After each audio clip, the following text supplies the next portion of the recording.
Assalamu alaikum, welcome to my channel. Today I will discuss about the pulse star formation, about the pulse star, how is it forming and how is it destroyed. Okay, so please subscribe and like my channel. Now I will start my video.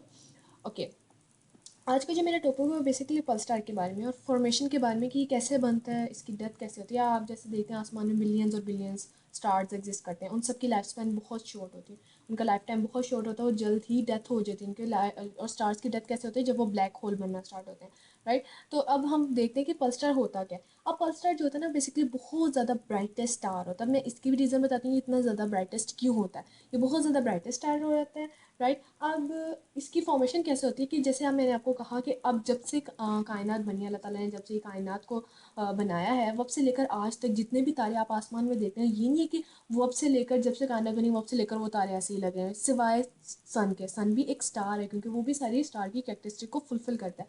सिर्फ सन को छोड़कर बाकी जितने भी तारे आसमान पर exist करते हैं उनकी डेथ हो चुकी हुई है। अब ये नए स्टार आते हैं। अच्छा, ये पल्स स्टार बनता कैसे है, खुद ब खुद कैसे बन जाता है? खुद ब खुद तो कुछ चीज़ नहीं बनती, अल्लाह बनाता है इनको। पर ये बनता कैसे है? अकॉर्डिंग टू साइंटिस्ट इस तरह से बनता है कि जितने भी स्टार जब उनकी डेथ होती जाती है, आसमान में जितने भी तारे हैं उनकी डेथ होती जाती है और जब वो ब्लैक होल बनना स्टार्ट होते हैं, तो बेसिकली क्या होता है कि जब वो ब्लैक होल बन जाते हैं वो कुछ नहीं रह गए, राख रह गए, कुछ भी नहीं रह गया उनका। तो वो जो एक्सप्लोडेड स्टार्स होते हैं ना, वो आपस में इकट्ठे होते जाते हैं। एक स्टार की डेथ हुई, दूसरे की हुई, वो ब्लैक होल बनते गए, वो सारे के सारे एक्सप्लोडेड स्टार आहिस्ता आहिस्ता क्या होते हैं, आपस में एक दूसरे के साथ इकट्ठे होते जाते हैं।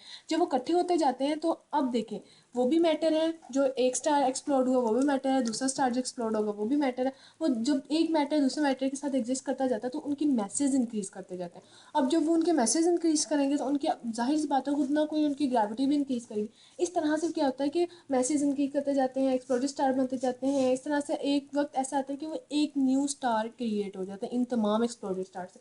और इन स्टार्स को हम न्यूट्रॉन स्टार कहते हैं क्योंकि इनकी जो कैरेक्टरिस्टिक होती है ना, वो as similar like to the nucleus की तरह होती है। जैसे न्यूक्लियस के अंदर, उसके ऑर्बिट के अंदर इलेक्ट्रॉन्स होते हैं जो उसके गिर्द रिवॉल्व करते हैं, और बेसिकली हमारे पास जो उसके अंदर प्रोटॉन होता है, न्यूट्रॉन्स होता है। इसी तरह से इसकी भी कैरेक्टरिस्टिक इसी तरह एक एटम की तरह की भी इस पल्स स्टार की कैरेक्टरिस्टिक होती है, राइट।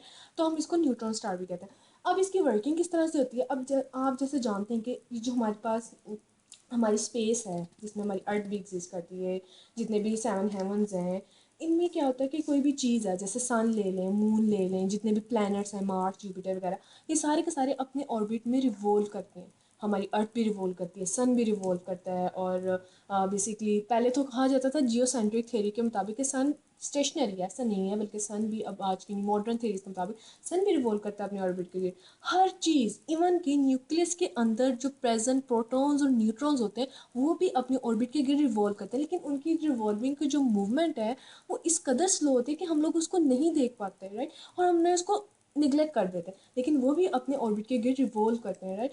तो यही बात है कि हर चीज़ स्पेस में अपने ऑर्बिट के गिर रिवॉल्व करती है। तो ये जो पल्स स्टार है ये भी रिवॉल्व करते हैं अपने ऑर्बिट के गिर, लेकिन इनकी जो रिवॉल्वमेंट की जो मूवमेंट है, ये जिनकी जो पावर है रिवॉल्वमेंट की, ये क्या है, बहुत ज़्यादा होती है। बहुत तेज़ी से रिवॉल्व करते हैं, मतलब सर्कुलर बहुत ज़्यादा तेज़ी से मूव करते जाते हैं अपने ऑर्बिट के गिर, बहुत तेज़ी से मूव करते हैं। अब अगर इसके अंदर एटम की कैरेक्टरिस्टिक है, अगर बहुत तेज़ी से मूव करेंगे तो इनके इर्द गिर्द क्या क्रिएट हो जाती है, स्ट्रॉन्ग मैग्नेटिक फील्ड। अब जैसे कि हम जानते हैं कि अगर इलेक्ट्रॉन स्टेशनरी स्टेट में हो तो इलेक्ट्रिक फील्ड क्रिएट होती है, लेकिन अगर इलेक्ट्रॉन्स मूव करना स्टार्ट करते हैं, जो बेसिकली हमारे पास करंट बनता है, तो उसके अंदर इलेक्ट्रिक फील्ड भी आ जाती है और मैग्नेटिक फील्ड भी आ जाती है। अब एक चीज़ है, वो एक इलेक्ट्रॉन्स है, एक तरह के उसके अंदर इलेक्ट्रॉन्स है, वो अगर वो जो न्यूट्रॉन स्टार है, इनके पल्स स्टार अपने ऑर्बिट के गिर्द इतनी तेज़ी से अगर वो रिवॉल्व करता है तो उतनी स्ट्रॉन्ग मैग्नेटिक फील्ड उसके इर्द गिर्द में क्रिएट हो जाती है। जितनी ज़्यादा स्ट्रॉन्ग मैग्नेटिक फील्ड क्रिएट होगी उतना ज़्यादा क्या हो जाएगा उसके अंदर उतनी ज़्यादा एनर्जी आएगी। According to Einstein mass energy relation, आप लोग आइंस्टाइन का मैथ एनर्जी रिलेशन आप सबको पता है, equals to M C square, right.